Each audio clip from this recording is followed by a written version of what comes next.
आदाब नाज़रीन, आप देख रहे न्यूज़ लाइन 24।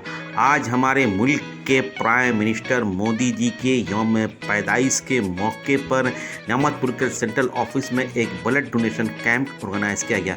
इस मौके पर बीजेपी के कई कार्यकर्ता मौजूद थे। आइए तफसील रिपोर्ट के लिए आपको नियामतपुर सेंट्रल बीजेपी ऑफिस में लेके चलता हूँ। देखिए, आज भारतीय जनता पार्टी की ओर से उल्टी का जो सेंट्रल कार्यालय है, यहाँ पर ही माननीय हमारे जो प्रधानमंत्री हैं नरेंद्र मोदी जी आज विश्व वरेण्य प्रधानमंत्री हैं।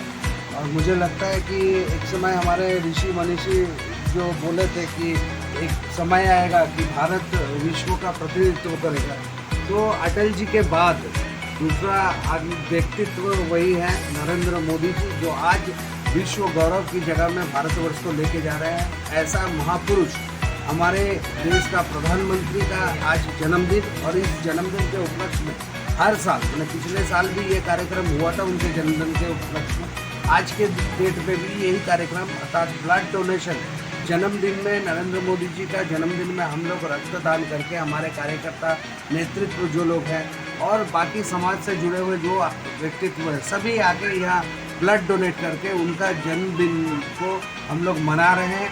दूसरे कई लोग केक काट के या फिर मिठाई खा के, लड्डू खा के जन्मदिन का पालन करते हैं, लेकिन हमारे कार्यकर्ता इस विषय को इतना गुरुत्व से लेते हैं कि नरेंद्र मोदी के जन्मदिन में हम लोग कार्यकर्ता लोग कमल को खून से सींचेंगे और आने वाले दिन में नरेंद्र मोदी जी का हाथ को सख्त करने के लिए जिस तरह से आसनसोल से कमल का प्रतिनिधित्व भेजे हैं, इस बार भी। सर, अभी कुछ दिनों पहले आपको प्रेसिडेंट बनाया गया, उसके लिए बहुत बहुत कॉन्ग्रेचुलेट। कितने चैलेंजेस आपके साथ में? देखिए, चैलेंज कोई भी नहीं है। चैलेंज इसलिए नहीं है क्योंकि हम लोग को काम करना है और आसनसोल में कमल खिलाना है। आसनसोल का ज़मीन जो है ना, वो कमल के लिए उपजाऊ ज़मीन। यहाँ पर ही कमल छोड़कर कुछ और खिलेगा नहीं, क्योंकि ये हमारा कहना नहीं है, यहाँ की जनता ये सोच सकती है। क्योंकि तृणमूल के संतरास, वोट लूट और इन लोगों का जो चोरी चल रहा है, शिक्षितों का योग्य, जो लोग नौकरी के योग्य हैं उनका नौकरी चोरी कर लिया जा रहा है। डॉक्टर है लेकिन अस्पताल में चिकित्सा नहीं हो रही है। यहाँ हॉस्पिटल जितने हैं, प्राइवेटाइजेशन इस तरह से हुआ है कि पेशेंट को आप भेज दो तो वो पेशेंट जिंदा आएंगे, इसका गारंटी आप नहीं दे सकते हो। तो स्वास्थ्य, शिक्षा से लेके सामाजिक सब तरह से तृणमूल की सरकार फेल है, जिसकी वजह से चैलेंज तो तृणमूल के लिए है।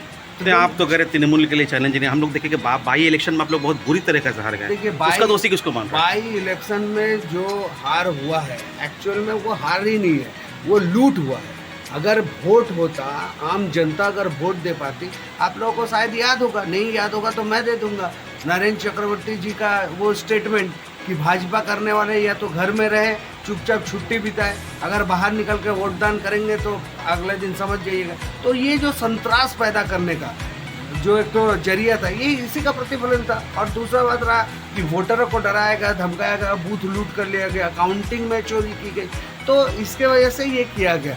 अभी लोकसभा चुनाव आ रहा है, आप लोग देख लीजिएगा, फेयर एंड फ्री इलेक्शन अगर होगा, पंचायत में भी देखें, गणना में इतना दिन लैट्रिन खा रहे थे, बालू खा रहे थे, गोरू खा रहे थे, कोयला खा रहे थे, अभी देखे क्या वोटर स्लिप तक खा गए, अब ईवीएम खाने की तैयारी कर रहे हैं ये लोग। तो ये दल का सिर्फ खाना छोड़कर कोई विषय नहीं है, और डरा धमका के वोट किए हैं, इसलिए चिंता का विषय उन लोगों का है, हम लोगों का नहीं है। और जो हार का बात कर रहे हैं, उससे ज़्यादा मार्जिन पे आसनसोल लोकसभा हम लोग जीतेंगे, ये कार्यकर्ता नहीं, यहाँ का आम जनता को। जब आपको प्रेसिडेंट बनाया गया तो मैं देख रहा था कि जो बीजेपी के कार्यकर्ता उनमें बड़ी खुशी थे, और आपके बारे में ये भी कहा जाता है कि आप सब लोगों को लेकर चलते हैं, लेकिन कहीं ना कहीं हम लोग इन दिनों बीजेपी में ग्रुपिज्म दिखाई दे रहा है। क्या इसको आप मानते हैं? अगर मानते हैं तो फिर इसे कैसे निपटिएगा?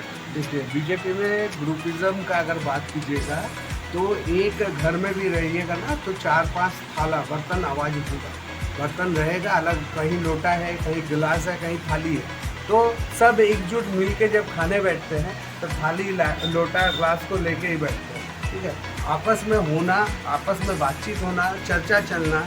और हम लोग राष्ट्रवादी दल में गणतांत्रिक दल है, गणतांत्रिक दल में 2-4 बातें आपस में होती रहेंगी, ये कोई बड़ी बात नहीं है। लेकिन आज आप देखिए, तृणमूल की नेत्री सीके रेशमा जी को जाके एफआईआर करना पड़ रहा है तृणमूल के ही शिक्षक को लेकर। ये कैसा है भाई, चोरी का अंश नहीं जा रहा। तृणमूल के कुल्टी के काउंसिलर राशन गोदाम का चोरी करके हजारों टन की चोरी करके रखे हुए, उसके विरुद्ध में तृणमूल का और एक नेता बोल रहे हैं। ये कैसा गुटबाजी है, ये कैसा ग्रुपिज्म। देखिए हमारे बीच में माननीय मोदी जी बोल के रखे हैं, ना खाऊंगा ना खाने दूंगा, चोरों को यहाँ किसी तरह का जगह नहीं मिलेगा। हम लोगों का डेवलपमेंट के बारे में चर्चा हो सकता है, मत जो सब्जेक्ट है, इश्यूज है, उस पर मत विरोध हो सकता है, लेकिन कार्यकर्ता के अंदर में कमल को लेके किसी में मन विरोध नहीं है। इसमें कोई दो राय नहीं है, किसी में कोई रास्ता दूसरा कोई रास्ता नहीं है। सब एक लक्ष्य पे आगे खड़े हैं। यह व्यक्ति बाप्पा चटर्जी कोई मायने नहीं रखता है। यहाँ हमारे पास कमल फूल मायने रखता है और इस कमल फूल को सामने रखते हुए हम लोग सब आगे बढ़ रहे हैं। हमारे बीच में वार्तालाप चलती रहेगी, लेकिन इसको गुटबाजी का नाम देना ये गलत है। नाम हुआ आपका? मेरा नाम है सुशीला मिश्रा। आज किस कार्यक्रम में आपका आना हुआ? जी आज हमारे प्रधानमंत्री मोदी जी का जन्मदिन है। उस शुभ अवसर पर नियामकपुर में बीजेपी कार्यालय में ब्लड डोनेट का प्रोग्राम रखा गया। उन लोगों ने हमें इन्वाइट किया, इसलिए मैं यहाँ पे उपस्थित हूँ। किस कार्यक्रम में आना हुआ? आज मोदी जी का जन्मदिन है, वो सेवा दिवस के हिसाब से हम लोग इसको पालते हैं। तो आज जो नया भारत गठित हो रहा, तो नया भारत के जो गठन का खंडारी है श्री नरेंद्र दामोदर दास मोदी, उनका जन्मदिन में आज हम लोग ब्लड डोनेशन किया। क्या नाम हुआ आपका? मोहम्मद अकबर हुसैन। आज यहाँ पे किस प्रोग्राम में आप आए? आज हम लोग का भारतीय जनता पार्टी प्रधानमंत्री मोदी जी के जन्मदिन है।